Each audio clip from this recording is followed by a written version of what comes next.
Assalamualaikum warahmatullahi wabarakatuh. Kami dari kelompok 2 yang beranggotakan saya Santi Rahmawati, Oktesya Diva, dan Sevia Melati. Di sini kami akan mempresentasikan aspek hukum ekonomi bisnis mengenai hukum benda. Hukum benda merupakan bagian dari hukum kekayaan selain hukum perikatan. Hukum kekayaan adalah peraturan hukum yang mengatur hak dan kewajiban yang bernilai uang atau peraturan yang mengatur hubungan hukum antara orang dengan benda atau sesuatu yang bernilai dengan uang. Hukum benda adalah hukum yang mengatur hubungan subjek hukum dengan benda yang menimbulkan hak dan kebendaan. Yang pertama ada sistematika hukum benda. Hukum benda adalah peraturan-peraturan hukum yang mengatur tentang benda atau barang-barang dan hak kebendaan. Sistem hukum benda adalah tertutup dan bersifat memaksa yang tidak dapat diadakan hak kebendaan yang lain selain diatur dalam buku 2 KUH Perdata. Artinya, orang hanya dapat mengadakan hak kebendaan sebagaimana telah ditetapkan dalam undang-undang. Selanjutnya yang B yaitu jenis-jenis benda. Benda dapat dibedakan menjadi 6, yaitu benda berwujud dan tidak berwujud pasal 503 KUH Perdata. Yang kedua, benda bergerak dan tidak bergerak dalam pasal 504 KUH Perdata. Yang ketiga, benda dapat dipakai habis dan tidak dapat dipakai habis pasal 505 KUH Perdata. Yang keempat, benda yang sudah ada dan benda yang akan ada pasal 1334 KUH Perdata. Yang kelima yaitu benda dalam perdagangan dan di luar perdagangan pasal 537, pasal 1444 dan pasal 1445 KUH Perdata. Kemudian yang terakhir yaitu benda yang dapat dibagi dan tidak dapat dibagi dan diatur dalam pasal 1296 KUH Perdata. Nah, apa sih yang dimaksud dengan benda berwujud dan tidak berwujud pasal 503 KUH Perdata? Benda berwujud yaitu segala sesuatu yang dapat diraba oleh panca indera, seperti rumah, gedung, tanah, dan lain-lain. Sedangkan benda yang tidak berwujud yaitu segala sesuatu yang tidak bisa dilihat oleh panca indera, seperti hak merek. Yang kedua yaitu benda bergerak dan tidak bergerak oleh pasal 504 KUA Perdata. Benda bergerak dan tidak bergerak dibagi oleh beberapa golongan. Yang pertama yaitu benda bergerak dibagi menjadi 2 golongan, yaitu karena sifatnya dan karena penetapan undang-undang. Yang pertama, karena sifatnya. Benda yang dapat diperpindah atau dipindahkan tidak tergabung dengan tanah, contohnya hewan, ternak, meja, kursi, perabot, dan kendaraan. Yang kedua, karena penetapan undang-undang. Yang pertama yaitu hak pakai dan hak hasil pakai atas benda-benda bergerak. Yang kedua, hak atas bunga-bunga dan diperjanjikan. Yang ketiga yaitu penagihan-penagihan atau piutang-piutang. Yang keempat, saham-saham atau andil-andil persekutuan dagang dan lain-lain. Sedangkan yang benda tidak bergerak dibagi menjadi 3 golongan, yaitu karena sifatnya. Tanah dan segala sesuatu yang melekat dengan tanah, contohnya sebidang tanah yang dibangun rumah dan perpohonan di dalam area tersebut. Yang kedua, karena tujuan pemakaiannya. Yang dimaksud di sini adalah segala sesuatu yang tidak secara permanen melekat dengan tanah atau bangunan tersebut untuk waktu yang agak lama. Misalnya, mesin-mesin dalam pabrik. Yang ketiga yaitu karena ditentukan undang-undang. Segala hak atau penagihan yang mengenai suatu benda yang tidak bergerak. Contohnya, hak pakai hasil atas benda yang tidak bergerak. Yang ketiga yaitu benda dapat dipakai habis dan tidak dapat dipakai habis sebagaimana diatur dalam pasal 505 KUH Perdata. Apa sih benda yang dapat dipakai habis? Benda dapat dipakai habis adalah benda yang bila mana karena dipakai menjadi habis, misalnya bahan makanan, bahan bakar. Sedangkan yang tidak dapat dipakai habis yaitu seperti mesin-mesin, meja, dan sebagainya.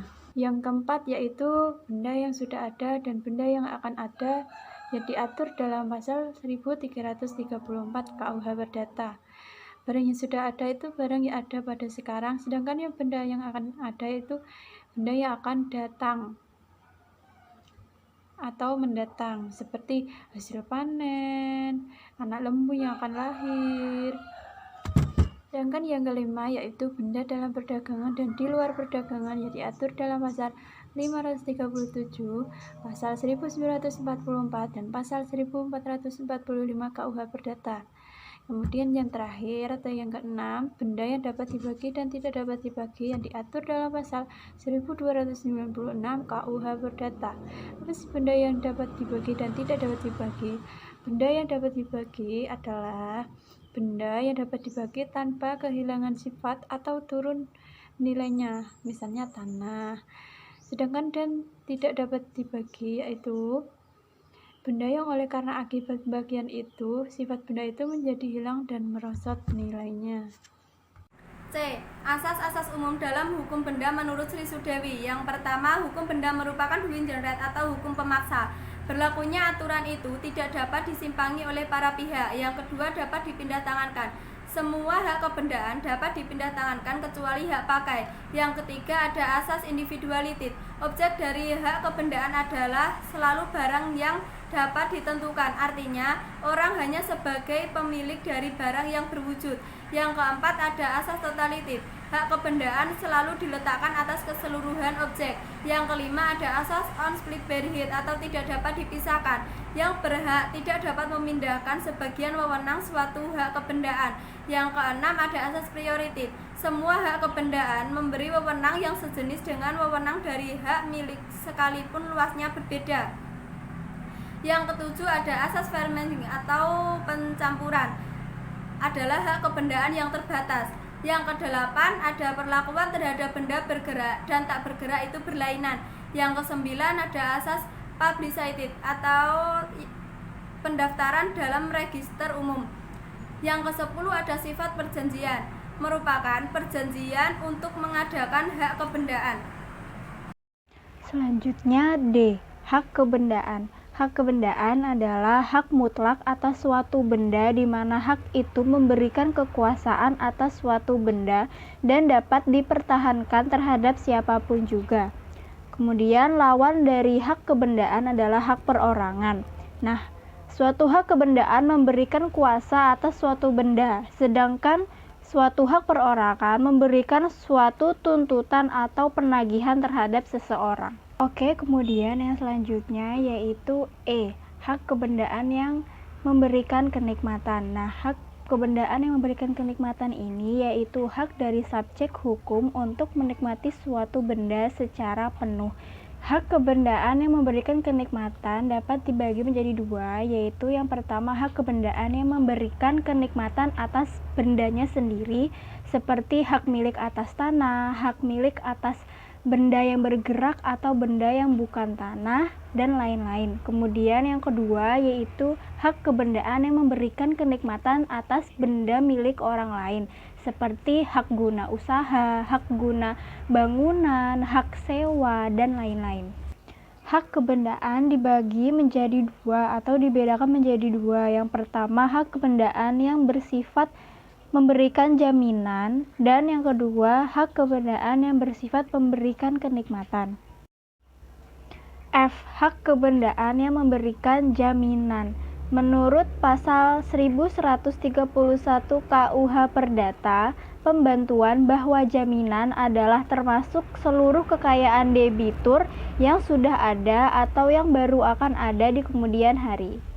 Jaminan kebendaan dapat dilakukan pembebanan dengan 6 hal. Yang pertama ada gadai, kedua hipotek, ketiga kredit verben, yang keempat ada hak tanggungan, yang kelima ada jaminan fidusia, dan yang terakhir adalah resi gudang. Penjelasan yang pertama yaitu gadai. Gadai itu adalah sebagai hak yang diperoleh kreditur atas suatu barang yang diserahkan oleh debitur atau kuasanya, dan memberikan kekuasaan kepada kreditur untuk mengambil pelunasan piutangnya dari barang tersebut. Yang kedua adalah hipotek. Hipotek adalah suatu hak kebendaan atau benda-benda tak bergerak untuk mengambil penggantian daripadanya bagi pelunasan suatu perikatan. Yang ketiga yaitu hak tanggungan. Hak tanggungan adalah hak jaminan yang dibebankan atas tanah yang dimaksud dalam Undang-Undang Pokok Agraria atau benda-benda lain yang merupakan suatu kesatuan dengan tanah itu untuk pelunasan utang tertentu. Yang keempat itu adalah fidusia atau jaminan. Fidusia adalah pengalihan hak kepemilikan suatu benda atas dasar kepercayaan dengan ketentuan bahwa benda yang hak kepemilikannya dialihkan tetap dalam penguasaan pemilik benda. Yang kelima yaitu jaminan resi gudang. Jaminan resi gudang adalah hak jaminan yang dibebankan pada resi gudang untuk pelunasan utang yang memberikan diutamakan bagi penerima hak jaminan terhadap kreditur yang lain sebagaimana yang telah ditetapkan dalam undang-undang. Sekian yang dapat kelompok 2 sampaikan, semoga bermanfaat dan mohon maaf apabila banyak kekurangan. Assalamualaikum warahmatullahi wabarakatuh.